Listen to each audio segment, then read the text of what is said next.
Okay, Honda Click version 3. So issue nito, so naka-check engine, and then kabilisan na lang daw takbo nito, sabi ng may-ari is 30 kilometers per hour. So ngayon, pag ini-start natin siya, yan. Tapos itin-throttle natin para siya palyado. Yan. Yan. Okay. And then tingnan natin siya ngayon sa diagnostic. Pahawak nga ako ng ano. Yan. Sinin niyo yung TPS, TP voltage niya, tsaka TP degree. So yung isa, yung voltage niya naka 00, and then degree 0 rin. And then pag tin-throttle ko to, dapat aangat yan. So throttle ko. Okay. Napansin nyo, walang response yung TP or throttle position voltage niya, tsaka throttle position degree. So 00 siya. Dapat pa side stand ka ako, no ba? Yan, tapos pawak ulit ako nito. Dapat kasi habang dito may lapit nga sa throttle. Yan. Dapat kasi habang tinothrottle ko yan, tumataas yun. Yan, dalawa na yan. Voltage, tsaka itong degree niya. So ito, kahit i-full throttle ko siya, tumataas. And then, naka-check engine. Okay? Ganyan, ibig sabihin, may problema yung TPS niya. Kaya pinatagkal ko na tong kanyang upuan. And then, pag-check natin, so napansin natin, kapapalit lang din daw kasi nito ni sir. May ilang araw na sir ang pinalitan mo? 1 week pa lang. Oh, 1 week pa lang daw. Tapos ganyan na siya. Check muna natin siya. And then pagtingin ko kanina, so pansinin niyo ito. Ito kasing nasa taas, sa idle to. And then ito nasa ilalim, ito yung TPS niya. So pansin niyo yung log siya.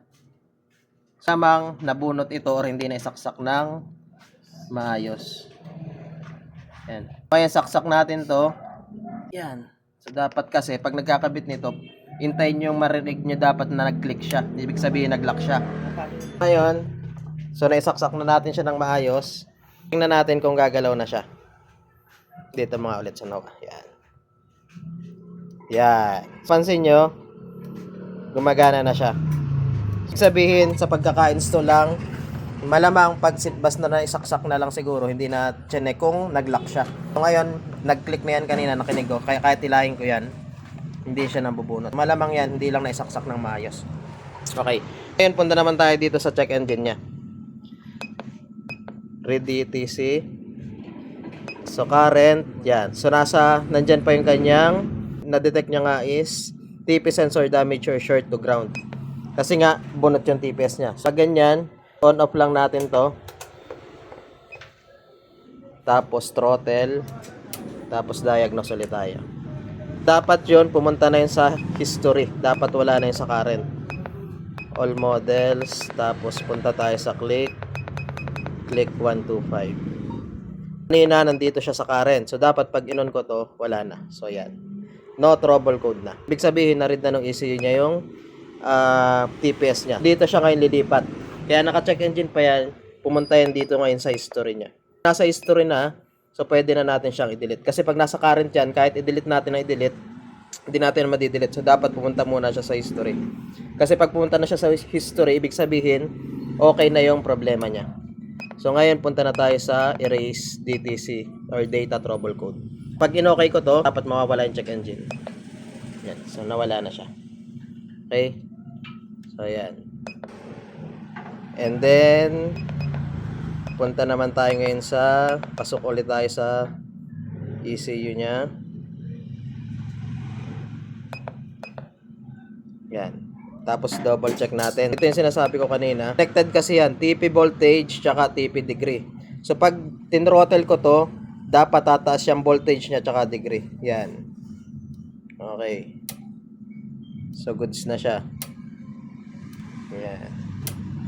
Okay, tapos try natin siya ngayon start. Kanina, namumutok siya, papugak-pugak. Kaya siguro 30 kilometers per hour lang yung Kaiser na takbo. Kasi nga, ano nangyayari kasi noon, pag 0-0 yan, yung voltage niya 0, mahina ang bugan ng injector niyan. So kahit full throttle mo to yung injector niyan, mangilan-ngilan lang yung buga ng gasolina. Kasi nakabase sa voltage niyan yung ibubuga ng gasolina ng kanyang injector or yung buka ng injector niya. Yan. So yan.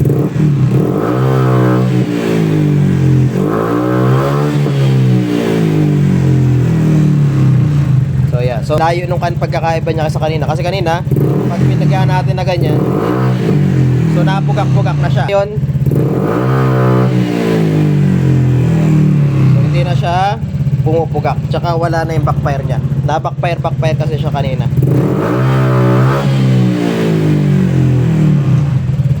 Yan. Ah, nakapreno ka ba? Huwag mo tayo preno.